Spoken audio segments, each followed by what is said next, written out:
Did you like Obama or no? Well, I was a lib when Obama got elected. I didn't vote for him. I didn't vote. The first time I ever voted was for a Republican president. I wasn't engaged in politics, I would say.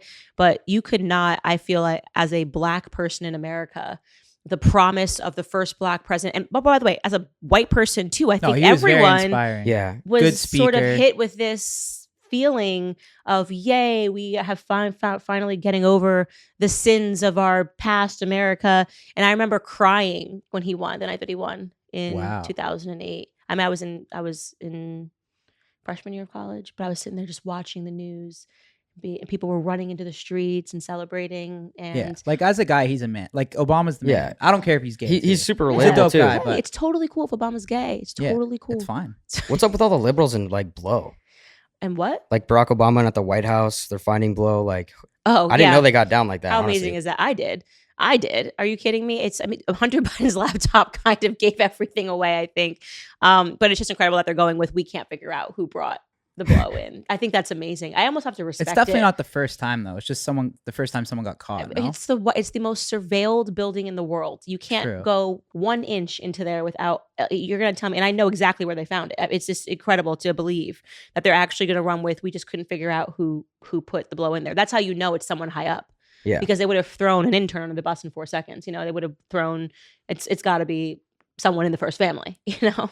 Back to Obama. Karine Jean-Pierre or someone, you know, someone really in it. People say that Obama's still like pulling the strings with like Biden. Do you think that is going on? I've actually heard Susan Rice from some people that I know that are still working with the administration that Susan Rice is pulling the strings, but I don't know. That would be I have no proof of anything. So that would be me fully dabbling in conspiracy theory. But I think what we can all agree on that's not conspiracy theory is that Biden is not running the show. Yeah. For sure. He is not, he can barely walk right now. I mean, he's got all the early signs of dementia, and it's actually sad to watch because I lost my grandfather a couple of years ago to dementia, and I almost don't want to make fun of it, but it's so evil. I think I can't imagine Jill Biden allowing her husband to suffer that publicly with cameras, right? All for power.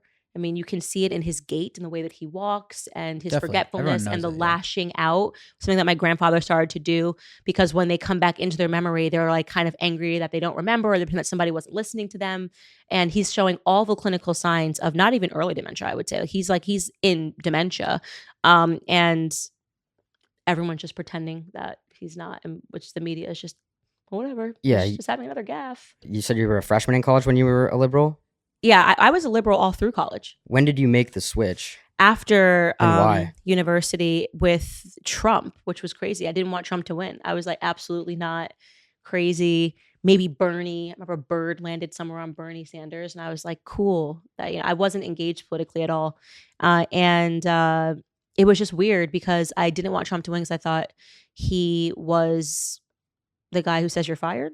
And it just didn't make sense to go from like Barack Obama to freaking you're fired. So it was a very innocent reason for not wanting him to win.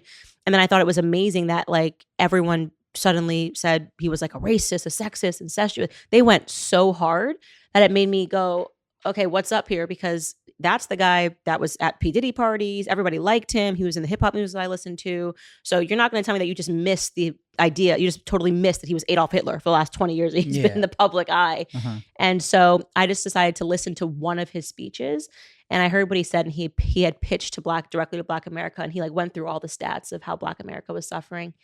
And then he turned to the camera. He was in Dimondale, Michigan. And then he said, this is the poverty rate, blah, blah, whatever it was. And then he said, Black America, I'm just saying, you've given your vote to them for the last 60 years. What do you have to lose? Take a chance. Do something different. And I was like, pretty good elevator pitch, like nothing wild.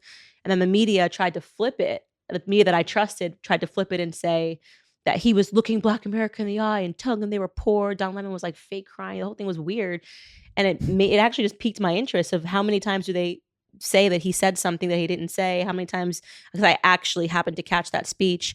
And then it kind of became this whole, journey into realizing that the media just lies and Black America is usually at the nucleus of the lies, because I think they largely view us as irrational and emotional. And they know that if you dangle the little racism carrot, that Black people will just be like, oh, look, it's racist. And then Black people, and kind of do the bidding for the media without further thought. So, I'm making it sound like it was a very easy process, but I definitely went through a period of almost 2 years of cognitive dissonance, thinking I was crazy Mm. because you believe something your whole life. Yeah.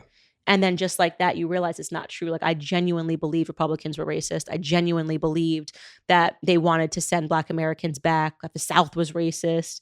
So, and then suddenly I think the opposite. How do you even talk to like your sister? How do you even explain this to your sister? I have 2 sisters and a brother. How do you talk to your friends when your whole circle is vibing one way and suddenly you're seeing something different? It's very hard to go through. You think that's the biggest reason why people don't like even like the racism topic, or like some people just, how can there not be racism? Like, is it because they don't want to accept like their whole life is kind of like a lie, or like what they've been taught? Well, Might the not be thing is real. there is racism, right? Yeah. Obviously. I mean, we see racism against white people, racism against For Black sure. people. It's everywhere. Mhm. But it's not a systemic issue that's stopping Black America. That whole narrative that like Black people can't get ahead because of racism is complete and utter garbage. Actually, one of the biggest reasons Black people can't get ahead is because they've been fighting the boogeyman of racism, because they have the media and the government wants to have a permanent underclass. You have to have this permanent underclass of slaves, you know? You see this in Marxist societies. They want to keep people warring. You never want people to come together, because once you come together, you're sort of looking at the government. You're not looking at each other and hating each other. Mhm. So yeah, I think for some people, they don't have the humility to admit they're wrong. And I'm grateful to God that I had the humility to admit I was wrong. Some people just go further into their ignorance. That's when they get the whole delete me if you voted for Trump. I mean, like, I saw if you can't see Yeah. this, or if you have one bad thing to say about George Floyd, we're not friends. I mean, full people that have been friends for 30 years watch their friendships fall apart over George Floyd. That's wild.